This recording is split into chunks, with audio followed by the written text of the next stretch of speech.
Hello and welcome to King's Gun Center TV. I am Todd Cotta. I've got Alex right next to me. We are ready to talk about something very special sitting right here. It is the Smith and Wesson Shield 9mm Plus. Yes. The Smith and Wesson Shield 9mm Plus is their brand new gun that's coming out. That is a 13 round? 13 plus 1. 13 plus 1 round Smith & Wesson Shield. Now, for all you California people out there, no, this is not California legal, and we want to get that out right out of the front. Smith & Wesson has to make guns for the entire country, and as long as we have communists running Sacramento, we are not going to get great guns like this. Only our law enforcement brethren can get that right now. Yep, that's what it's like right now in California. But we want to talk about a few things with this gun and show you a few things that are really, really, really cool about what they've done with this gun. First of all, who are the direct competitors to this gun?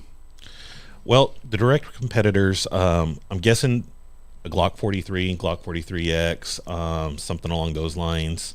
The Hellcat. The Hellcat. 365 from Sig Sauer. Yeah. Yep. These are all kind of in that same area with a 3-inch, well, a 3.5-inch overall length and a small grip on it. You know, I don't know if I'd really put them against the Hellcat and the 365. Those seem almost micro size, whereas this just seems like more of a subcompact single stack to me. I don't know if I'd really go to that point, but I mean, I guess argument could be made to do that. I think there's another video coming up for us for another review with those and this gun. Just to look at the size differences and see if there is a big difference. Yeah. I think the biggest reason why they came out with this gun was because of the Hellcat. Yeah, the Hellcat definitely blew up on the scene. People really love that gun. People still ask for it to this day. Yeah, and we just can't get them. No. We just can't get those. We got those guns. couple in the beginning, and then COVID hit, and that was that. We haven't been able to get them again. Now, the Hellcat has 11 and 13. And that really changed the market from Springfield Armory when they came out with that gun. They came out with a flat trigger. It came out with a lot of different things that made it a lot more capable. Didn't they also come with a model almost right off the bat that was already acceptable to an RMR? Yes, they already had the cut in the slide, and they had all that stuff. And then now Sig Sauer has that special sight now that goes down the inside of the rail. The SAS model. The technology on guns is really, really improving right now, and we're so excited that we were able to get this gun in from my good buddy Mike. He sent this one to us as a we bought it, but we really wanted to do a review of it, so he was looking out for us when we got this gun. Yeah, it's only a couple weeks old. And what a great package they've come with. And let me show you a picture real quick. This is 3 guns. When you take a look at it, on the far right is the Smith & Wesson California 9 Shield. The one in the middle is a 2.045 Smith & Wesson Shield. And then the one on the left is the brand new 2.0 plus 9mm. Yes. Now, these guns here, I'll put them in the box right here. These 3 guns here are almost identical in size.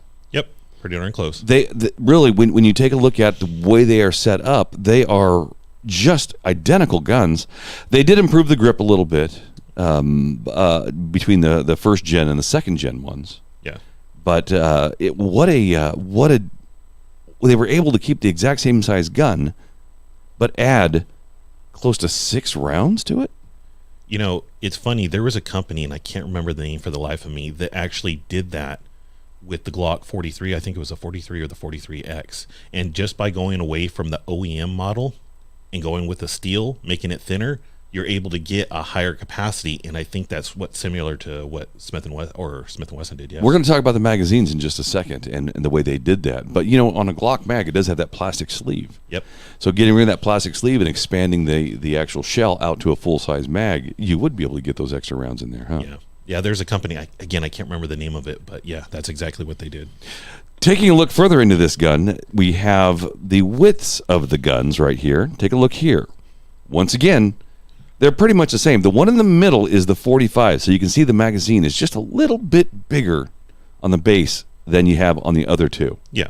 But with the way they got this, I think what happened was they got the 45 made, and they realized they could make the walls thinner on the grip of the shield. And that's the way they got the extra rounds on it. They did two things for this. They actually shaved down the walls of the inside of the grip on the gun. Yeah. Which gave it more space.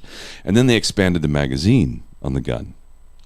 I wonder how that's going to work for the durability of it, because I know years back FN had an issue with their grips, and they would get too hot and they would actually kind of melt. Do you remember that? Yes. No, I never saw that. It was a thing years ago because I was really interested in FNs, and it was something with the production process, and there was pictures online of people actually leaving their guns in their trunks, and the handles melting. Wow. Yeah, so they must have used some kind of a Kydex that is heat sensitive. I don't know. No, but Smith and Wesson wouldn't do that because they already have a tried and true gun. What they did is they just kind of reinforced it probably a little bit more, and then they slid in the bigger mag, which gives you a nice solid grip. And I've had this thing on without the magazine in it, and it doesn't collapse at all. It's very sturdy, very, very sturdy. Taking another look here, we'll take a look at the magazine since we're talking about magazines. The magazines are about the same height. Now, if you look at the picture here, I have the black mag. That is the plus magazine. It is sitting next to the first gen one, and then the original magazine is the silver one on the left. You can see how they are a little fatter, and then towards the top they get a little bit skinnier. Yeah. Now, the big difference is when you turn the magazine on its side, you can see how much wider the second gen plus is than the first gen regular 9mm. You know, it's crazy. You wouldn't think that little bit extra right there would give you so much more capacity, but it really does. No, it does. It does. And when you take a look at that magazine, it is maybe 2.5mm wider. Maybe. But it gives you a whole lot more because you can, by the time you slide it over and stack them offset, it gives you a lot more space in there. Yeah, that's really cool. All those engineers over there at Smith and Wesson have been working their butts off to make this thing happen. And, you know, it is a really, really easy gun to shoot. And we're going to be shooting it here in just a minute, and you'll see what we're talking about when we're shooting the gun. Now, there's one elephant in the room that we need to talk about, and that elephant in the room is the trigger on this gun. When you take a look at this picture, you can see that the triggers are different in the two guns. The one on the right is the first-gen Smith and Wesson Shield. The one on the left is the brand-new trigger for the Smith & Wesson Shield 2.0 Plus. Yes. It's a little flatter. It's a little bit flatter. It looks redesigned all the way around. I mean, it's got that little almost, I don't want to say Glock style safety on there. Yes. It has the original one had a hinge in the middle and a tab on the backside that hit the frame if it didn't come up. Now they're going back to the finger tab coming out of the middle of the trigger and coming back in. So the trigger itself, in theory, is much, much, much better than the original Shield trigger. Yeah. In theory, it is. We here at the King's Gun Center, when we do our classes, we really, really hammer trigger reset, and we don't have a trigger reset video out there, but there's lots of them out there explaining what trigger reset does and how it does. And trigger reset is basically when you shoot in reverse order. Your first shot, you bring up the slack in the trigger, and then you pull to the rear, and then it fires, but you hold it to the rear, and then you release to the click, and then pull. Release to the click and pull. And what that does is it calms your gun down, and it allows it to shoot better and less trigger travel when you're doing it. Yep. And every time we get a new gun in, what do? We always mess with them. We have to check the triggers on all these guns, and right off the bat with this one, there was an issue with this trigger. Yes. What was going on with it? It seems to jump forward. Once you get it back to the wall, depress the trigger all the way back. When you start to let it out, it almost hops forward. The way I felt it was when you press the trigger. And so what we did was when we first got this in, we were like, wait a minute, there's something wrong with this trigger. So you went in the back and you went through this entire gun and cleaned it and make sure everything was the way it was supposed to be in the gun. Yeah. And then we came back out, and then we tried it again, and nothing changed. No. The way I feel it is when you press the trigger, it has a nice trigger going backwards. But when I go to release the trigger to reset it, it gets it like sticks to the rear. I can feel the pressure coming off my finger. There's not consistent pressure going back. So the trigger gets lighter on my finger, and then once it gets to a certain point, it pops out. Yeah. And maybe you'll see it a little bit when we're shooting the gun here in just a second. But we knew that this was going to be an issue going into the range. And so we cleaned it. We made sure it was working the way it was supposed to work. And then we finally went out. And here we go out into the range. And we're going to shoot this gun right now. Hopefully you can see what's going on here. And we're going to talk about it a little bit more when we get back here. So here we go out in the range with the Smith and Wesson Shield Plus. All right, so what we're going to be shooting right now is a Smith and Wesson Shield 9mm Plus.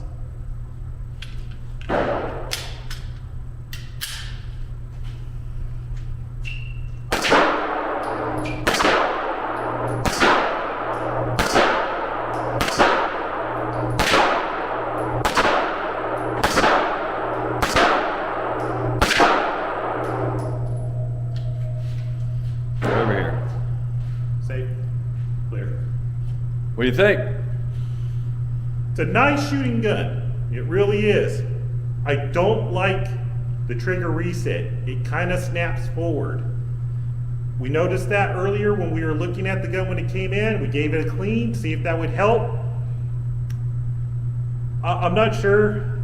I'm not used to it. I'll say that. I won't say that I don't like it. Maybe I'll take that back. I'm not used to that snap. But all in all, it was actually pretty nice. I actually enjoy this a little bit more than a standard Smith and Wesson Shield 9.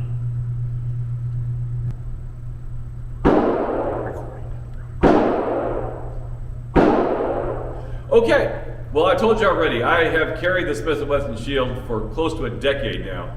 I started off with the 9mm, played with the 40 a little bit, went back to the 9, and now I carry the Shield 45 2.0. This being a 13 round mag, let's see how it feels in the hand, let's see how it shoots.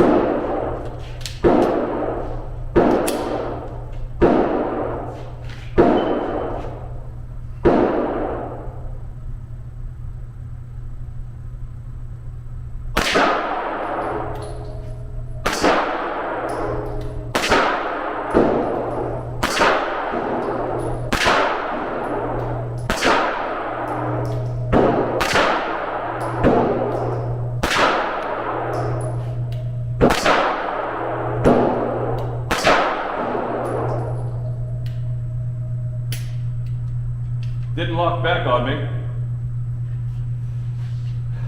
It has a nice pop over for the trigger, but it feels like it's sticking to the rear and then it comes out. And it sticks to the rear and then it comes out, and it kind of gets you off guard when you're shooting, because I like the even pressure going back when it comes back over to the trigger reset. But it feels like it's stuck to the back, and as you release, it just releases with your finger.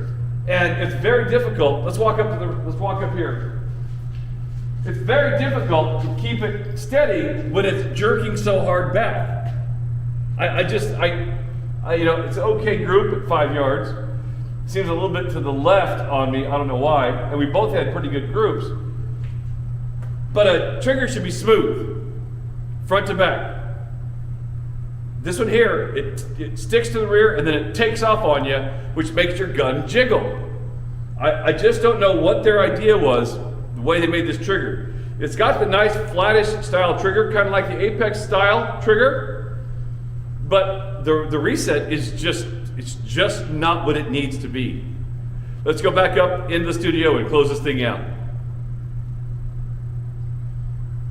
Well, there you go. That was our shooting there at the range, and I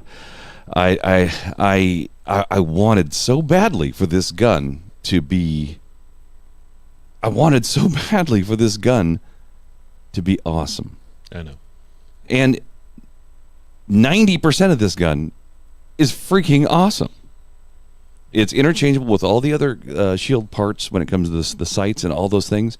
Has the same fit and feel. It fits in the pocket well. It does everything you need to do, and 13 rounds.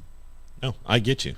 I totally get you. I know you're a Smith and Wesson fan. Yeah. And full disclosure, I think anyone that's watched our videos before, I'm a Glock fanboy. Yeah.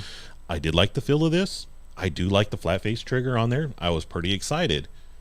I cannot that snapback just really kills it for this gun. If it did not have that, I think I would really enjoy this gun. If it was an even heavy back, I would get that. Yeah. But it's really light in the very beginning, so your finger kind of moves away from the trigger, and then all of a sudden, boom, it pops out. Yeah. And it wasn't the fact that there was something wrong with it, because we cleaned it. I think that's just how they designed it, and I'm not exactly sure what they were going for with that. But I could say, as an experienced shooter, I don't enjoy that. And I just, that really kills it for me with this gun. Now, maybe this is this particular gun's problem.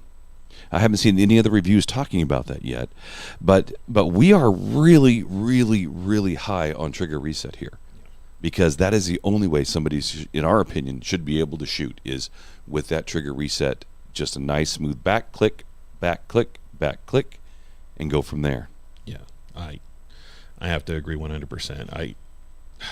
I really wanted to like this gun. I did. So you know what? I do have several Smith and Wessons at home. Matter of fact, my last duty weapon was the Smith and Wesson 45, and I love the Smith and Wesson Shield and the M&P product. I think it's a great product. I just wish that this one here had a little better trigger, and I would be absolutely sold on it. Yeah, I get that, and yeah, you know, it's. The design, I really like how they got the 13+1. That is totally awesome, and I think that's really going to compete with a lot of those other guns, 43Xs, stuff like that. But that trigger is just, I just can't get old.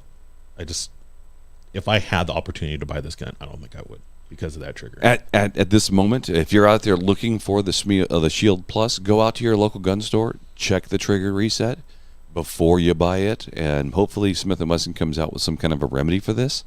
I hate talking bad about guns. I hate it. I know. It's a great gun if you can get past the trigger reset portion, and if you never use it, you'll never even know. Yeah. I don't mind saying nothing bad about Smith and Wesson. You know how I feel. Yeah, Glock fanboys are the worst. Yeah. Absolutely the worst. Yeah, it works perfect every time. Yeah, I know. Sucks. Hey, what's coming up on the 1st of May? Well, we have our annual Give Back Weekend coming up. For those of you that don't know, it's something that we like to do every year. We have the Central California Blood Bank come out, and we do our best to get as many donors out there so that we can get as many pints. I mean, that can't be stressed enough. That's something that they need all year long. We have lots and lots of giveaways that we're going to be giving away. Glock has sent us a whole case of stuff to give away.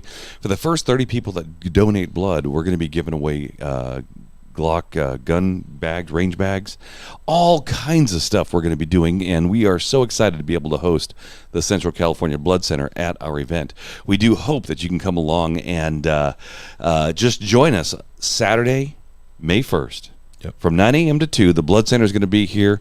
We're going to try and have some barbecue out here for you guys for lunch. It's just going to be a nice time to come out with friends and enjoy yourself at the King's Gun and Archery Center. Well, there you go. That is the Smith & Wesson M&P Shield 9mm Plus. We did hope you enjoyed this video today. Don't forget, on YouTube, subscribe to our channel below. We would love to have you come along and enjoy more of these gun reviews with us. I do have a couple other reviews scheduled with my other host for my other channel, Rebel Radio Now. He has the VR80. Oh, yes. Yeah, we're going to do that one, and we're going to do a couple other reviews when it comes to some AR-15s and some stuff that he has with some special equipment on it. Thank you for watching. Please subscribe today. We hope you have an absolutely fantastic day and enjoy yourself all day, and love your family. That's what it's all about, guys. Thank you so much.